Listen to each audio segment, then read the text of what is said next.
At UFC Vegas 11, Colby Covington defeated Tyron Woodley via TKO in the 5th round. Tyron Woodley injured his rib and Colby Covington was given the victory. Here's how Tyron Woodley reacted to his loss to Colby Covington on his Instagram. Hey guys, didn't go the way I wanted it to. Appreciate the love and support. About to get these fucking ribs checked out. Please, my man. I can't beat your ass, but in my mind, I'll be thinking about it. As I can't talk very long. I can't talk very long. It's hard to breathe. But yeah, it didn't go the way I wanted, guys. Last person that I wanted to lose to. What the happened? It happened, so gotta dust it off, shake it off, and find a way. Can I get a mask? Yeah, remote. Cause I'm just tripping, like. I low-key ain't got no type of mask on. Yeah. I see Travis wrong. All right, guys. I just want to tap in, guys.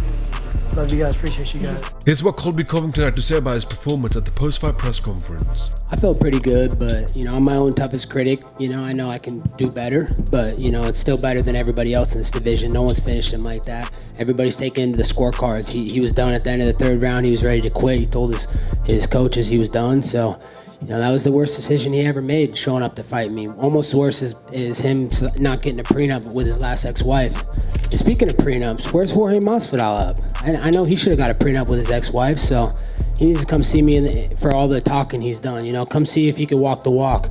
I talk the talk, I walk the walk. I want to see Jorge Masvidal in that octagon. Yeah, he was done. I broke him. The 3rd round, he quit. I heard that after I cut him open and I put vicious ground and pound, he was done. He told his coaches he was done. He was just looking for a way out. He knew I trapped his arm and I was getting ready to put vicious ground and pound on him and finish him right there. And he just would rather take the easy way out. He'd rather be a coward, a spineless coward like he is. So he's a woke little and he got exposed tonight. And that's why he's been running me for so many years. I've been calling him out for 5-6 years now, and this is exactly why I was calling him out, because I knew I would do this. And no one's broken, no one's finished him, so don't take away from my finish. He got knocked out, he got broken tonight, just like I said I was going to do and retire him. That's exactly what happened, in the championship rounds, he would quit. He would just tell his coaches, plain and simple, I'm done. I don't want to train anymore. I can't keep up with Colby's pace. He's too much, and he knows what'll happen if he's burnt out of gas. He knows I'll mark his face up, and he was already cut open badly from the vicious elbows I was landing in the round before and the body work I was doing. He didn't want to fight no more, plain and simple. He just didn't want to get knocked out unconscious, so he took the easy way out. I don't blame him. He's a spineless coward, just like LeBron James. I performed just how I thought I would perform. I'm a better version than I ever said I was going to be, and I told everybody in the lead up to this fight, this is Colby Chaos 2.0. This is a new version of me. I have a team around me. My coach is Cesar Carnero, Daniel Valverde, who just completely focus on me. It's not a team anymore, it's an individual sport, and they're making sure my growth as a fighter is to get better every single day. So to get the knowledge from those guys, Cesar Carnero, my kickboxing coach, we take strides in our game every single day, and we're hungry and we're happy to train and we love it. So we're just getting started, man. I'm still young in the game. I'm 32. I haven't even hit my prime yet. And Daniel Valverde helping with my judo and my jiu-jitsu. That guy's the best judo and jiu-jitsu player in the world. I'll put him up against anybody in the world in jiu-jitsu. I'll put 100 grand on it. He'll go against any jiu-jitsu guy, and I guarantee he smokes him. We're always going to be divided. He stands for everything I hate. He stands for evil. He stands for Black Lives Matter. I stand for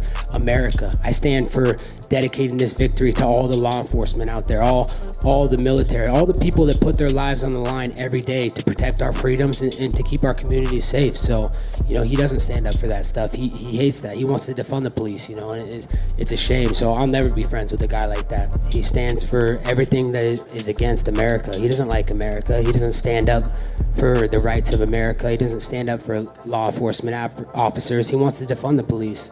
These are the same police that give him private security and him and his family, daily. So, now you want to vilify them and put targets on their back like LeBron James.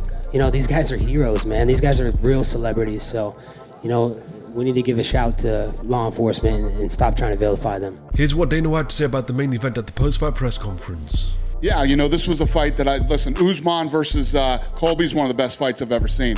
This fight had that type of potential if that Woodley showed up. He didn't. Yeah, I think that he should start thinking about hanging it up. He's had a great career. He's had a great run. He's made money. Listen, people people love to hate Colby. You know what I mean? And you know, you no matter what you think of Colby personally, you cannot deny that the kid's one of the best in the world. He's one of the best fighters on the planet. Yeah, it depended on what Woodley was going to show up, which Tyron Woodley was going to show up. You know, like I said, it should have been a lot like the Usman fight, but that wasn't the Tyron we got tonight. Yeah, well, listen, this isn't, you know, I don't want to have the whole let's shit on Woodley press conference, but you know, Woodley's had this throughout his career. He'll come out and, you know, knock a guy out explosively and whatever, and then, you know, have a fight where they lay on the fence for 5 rounds. So I wouldn't say that this is shocking, like this has never happened before, but I don't know. Listen, we all get older, man. It happens to the best of us. But Woodley's had a good career. He's been a champion. He's been around here for a while. Had a good run in Strikeforce too. Listen, one of the things that we've never done here at the UFC is stop people from expressing how they feel about certain things inside or outside the octagon. Even if it's me, if it's about me, you know, it's just you know, who's more about free speech than we are? I mean, we literally let our people do or say whatever it is they do. So it's normal. I think I would have to say to this day, still the darkest one ever was Khabib and Conor. I mean, when I left that press conference, I didn't feel great after I left that press conference. You know, everything that happened this week, I saw it coming 100 miles away. Listen, I could write the entire script for you right now, what would have happened at that press conference. You guys know it too. Plus, you heard everything already. You heard all the talk. You heard all the talk. You know, these guys wanted to fight. They hate each other, the whole deal.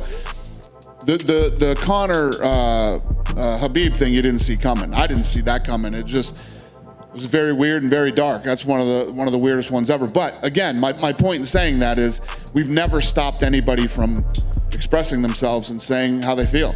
My philosophy is always, you know, this is a fight. People are going to say mean to each other. You know, it's like they shouldn't be allowed to say that. We're going to punch each other in the face tomorrow.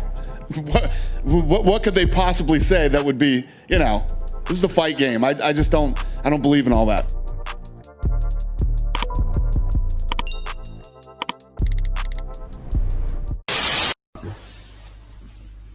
What?